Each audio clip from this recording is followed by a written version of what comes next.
വിഷുവിന് വന്നിട്ടുള്ള നമ്മുടെ കളക്ഷൻസ് ആണ് ഈ ബാക്കിൽ നമ്മൾ സെറ്റ് ചെയ്തിരിക്കുന്നത്. ഇത് ജോർജറ്റിലെ ലൂറക്സ് ലൈൻസ് വന്നിട്ടുള്ളതാണ്. ഇതേപോലെ തന്നെ ലൈൻസിന്റെ പാറ്റേണിലുള്ള മറ്റൊരു ഫാബ്രിക് കൂടി ഉണ്ട്, ജോർജറ്റിലെ ഫോയിൽ ലൈൻസ് വരുന്നത്. സോ ഇത് രണ്ടും തമ്മിലുള്ള ആ ഒരു ഡിഫറൻസ് നമ്മുടെ കസ്റ്റമേഴ്സിന് പറഞ്ഞ് മനസ്സിലാക്കാൻ വേണ്ടിയിട്ടാണ് ഇന്നത്തെ ഒരു വീഡിയോ. സോ എൻ്റെ കയ്യിലിരിക്കുന്നതാണ് ഫോയിൽ ലൈൻസ്. ബ്ലാക്ക് ജോർജറ്റിൽ ഒരു സിൽവർ ലൈൻസിന്റെ ഫോയിൽ ലൈൻസ് ആണ് നമ്മൾ കൊടുത്തിരിക്കുന്നത്. ഈ ഒരു കളർ കൂടാതെ ഒരുപാട് കളേഴ്സിൽ നമുക്ക് ഈ ഒരു ഫാബ്രിക് അവൈലബിൾ ആണ്. അതും കൂടെ നമുക്ക് ഇതിന് ശേഷം ഡീറ്റെയിൽ ആയിട്ട് തന്നെ ചെക്ക് ചെയ്യാം. ഫസ്റ്റ് എന്ന് പറയുന്നത് ഇതേപോലെ ഒരു 9 കളേഴ്സിൽ വന്നിട്ടുള്ള നമ്മുടെ ലൂറക്സ് ലൈൻസ് ആണ്. ലൂറക്സ് ലൈൻസ് എന്ന് പറയുമ്പോൾ നമ്മൾ ഇത് കൊടുക്കുന്നത് വീവിങ് പാറ്റേണിലാണ്. ഡിഫറെൻ്റ് ആയിട്ടുള്ള ഒരു ഫില്ലിംഗ് ആയിട്ടുള്ള ലൈനാണ് നമ്മൾ ഇതിൽ കൊടുത്തിരിക്കുന്നത്. യൂസ് ചെയ്തിരിക്കുന്ന കളറ് ഗോൾഡ് ആണ്. ഈ ഒരു ഗോൾഡിലല്ലാതെ തന്നെ നമുക്ക് ലൂറക്സ് ലൈൻസ് ഒരു ആൻറ്റിക് ഗോൾഡോ സിൽവറോ അതേപോലെ തന്നെ കുറച്ച് കളർഫുൾ ആയിട്ടുള്ള രീതിക്കും ഇപ്പോൾ നമുക്ക് മാർക്കറ്റിൽ അവൈലബിൾ ആയിട്ടുണ്ട്. ഇതിൽ കൊടുത്തിരിക്കുന്ന പാറ്റേൺ എന്ന് പറയുന്നത് ഫില്ലിംഗ് ആയിട്ടുള്ള ഒരു വർക്കും അതേപോലെ തന്നെ സെയിം ഡിസ്റ്റൻസിൽ ഒരു 4 ലൈനും വരുന്നത് പോലെയാണ്. മോസ്റ്റ്ലി കോട്ടൺ, ഓർഗൻസ, ജോർജറ്റ് എന്നീ ബേസിലാണ് നമുക്ക് ഇതേപോലത്തെ ലൂറക്സ് ലൈൻസ് മാർക്കറ്റിൽ അവൈലബിൾ ആവുക. നമുക്കിപ്പോൾ ഈ ഒരു സാമ്പിളായിട്ട് കാണിക്കുന്നത് ജോർജറ്റിൽ വന്നിട്ടുള്ളതാണ്, ഡയബിളിൽ വരുന്നതാണ്. സോ മോസ്റ്റ്ലി ഇത് പ്ലെയിനിലാണ് വരിക. അതേപോലെ തന്നെ ഗോൾഡ് ലൂറക്സ് ലൈൻസ് വരും. ഇതിന് ശേഷമാണ് നമ്മൾ ഡൈ ചെയ്തിട്ട് ഇത് യൂസ് ചെയ്യുന്നത്.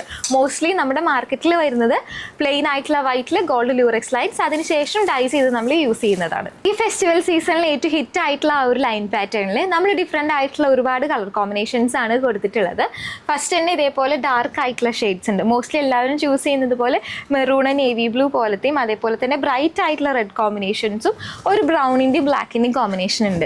ഇത് കൂടാതെ കുറച്ചുകൂടി ഫേസിലോട്ട് എടുത്ത് നിൽക്കുന്ന പോലത്തെ കളേഴ്സ് വേണം എന്ന് ചൂസ് ചെയ്യുന്നവർക്ക് വേണ്ടിയിട്ട് നമ്മൾ ബ്രൈറ്റ് ആയിട്ടുള്ള ഒരു ബ്ലൂ കൊടുത്തിട്ടുണ്ട്. കൂടെ തന്നെ ഒരു പർപ്പിൾ ഷെയ്ഡ്സും അവൈലബിൾ ആയിട്ടുണ്ട്.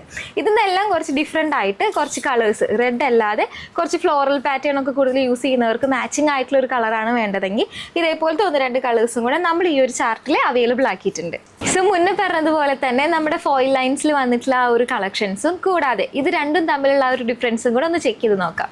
നമ്മളെ ഫോളോ ചെയ്യുന്നവർക്ക് അറിയാം, നമ്മുടെ ഫോയിൽ ലൈൻസിന്റെ കളക്ഷൻസ് ഒരുപാട് വന്ന് സ്റ്റോക്ക് ഔട്ട് ആയിട്ട് പിന്നെ നമ്മൾ റീസ്റ്റോക്ക് ചെയ്തിട്ടുള്ള കളക്ഷൻസ് ആണ്. സോ ഇതിൽ നിങ്ങൾ കാണുന്നത് പോലെ ഡാർക്ക് ആയിട്ടും ലൈറ്റർ ആയിട്ടുള്ള ഒരു ഷെയ്ഡ്സ് ആണ് അവൈലബിൾ ആയിരിക്കുന്നത്. ഗോൾഡ് ആൻഡ് സിൽവറിന്റെ ഫോയിൽ ലൈൻസ് ആണ് നമ്മൾ ഇതിൽ യൂസ് ചെയ്തിരിക്കുന്നത്. സോ ഇതിന്റെ ഡിഫറൻസ് എന്ന് പറയുന്നത് നമ്മൾ നോർമൽ ലൂറക്സ് ലൈൻസിൽ യൂസ് ചെയ്തിരിക്കുന്ന ബേസ് ഫാബ്രിക് ഡയബിൾ ആയിട്ടുള്ള ജോർജറ്റ് ആണെങ്കിൽ ഇതിൽ നമ്മൾ ഫോക്സ് ജോർജറ്റ് ആണ് കൊടുത്തിട്ടുള്ളത്. സോ നിങ്ങൾക്ക് അതിൻ്റെ ആ ഒരു ഫിനിഷിങ് തന്നെ ഫസ്റ്റ് മനസ്സിലാവും. നെക്സ്റ്റ് എന്ന് പറയുന്നത് ഇതിന്റെ വീവിംഗ് ആണ്. ഫോയിൽ ലൈൻസിൽ നമ്മൾ വീവിംഗ് അല്ല യൂസ് ചെയ്തിരിക്കുന്നത്. റൈറ്റ് സൈഡിൽ നമ്മളതാ പ്രിന്റ് ചെയ്യുന്നത് പോലെയാണ് ഇതിന്റെ കളക്ഷൻ വരുന്നത്. നെക്സ്റ്റ് എന്ന് പറയുന്നത് ഇതിന്റെ ആ ഒരു തിളക്കമാണ്. നിങ്ങൾക്ക് അതിപ്പോൾ ഒരു ദൂരെ നിന്ന് നോക്കുമ്പോൾ തന്നെ മനസ്സിലാവും. ഇതിന്റെ ഫിനിഷിങ് കുറച്ചും കൂടെ ഷൈനിങ് ആയിട്ടായിരിക്കും വരിക. ഇതിന്റെ റോങ് സൈഡ് ചെക്ക് ചെയ്യുമ്പോഴാണ് നമ്മൾ അതിന്റെ എക്സൈറ്റ് ആയിട്ടുള്ള ആ ഒരു ഡിഫറൻസ് മനസ്സിലാക്കാൻ പറ്റുക. ഫോയിൽ ലൈൻസിൽ നമുക്ക് ഒരിക്കലും റോങ് സൈഡിൽ ഈ ഒരു ഫിനിഷിംഗ് ആണ് കാണിക്കുന്നത്. അതേപോലെ ലൂറക്സ് ലൈൻസിൽ വീവിംഗ് വന്നതുകൊണ്ട് തന്നെ റോങ് സൈഡിലേക്ക് ആ ഒരു വീവിങ് വിസിബിൾ ആയിരിക്കും. ഫെസ്റ്റിവൽ സീസണ് മോസ്റ്റ്ലി യൂസ് ചെയ്തിരിക്കുന്ന ഈ ഒരു ഫാബ്രിക്സ് ഷോളായിട്ടും ദുപ്പട്ടയായിട്ടും അതേപോലെ തന്നെ പാറ്റേൺ ബേസ് ആയിട്ടുള്ള ഔട്ട്ഫിറ്റും ചെയ്യാൻ സ്യൂട്ടബിൾ ആണ്. നമുക്ക് വന്നിരിക്കുന്നത് ഈ ഒരു കളക്ഷൻസ് എല്ലാം സാമ്പിൾ പീസ് ആണ്. ഇത് കൂടാതെ ഒരുപാട് കളക്ഷൻസ് നമ്മുടെ ഷോപ്പിൽ അവൈലബിൾ ആവുന്നുണ്ട്. നിങ്ങളുടെ DM അനുസരിച്ച് നമ്മൾ അതിൻ്റെ ഡീറ്റെയിൽസും പ്രൈസ് എല്ലാം ഷെയർ ചെയ്യുന്നതാണ്.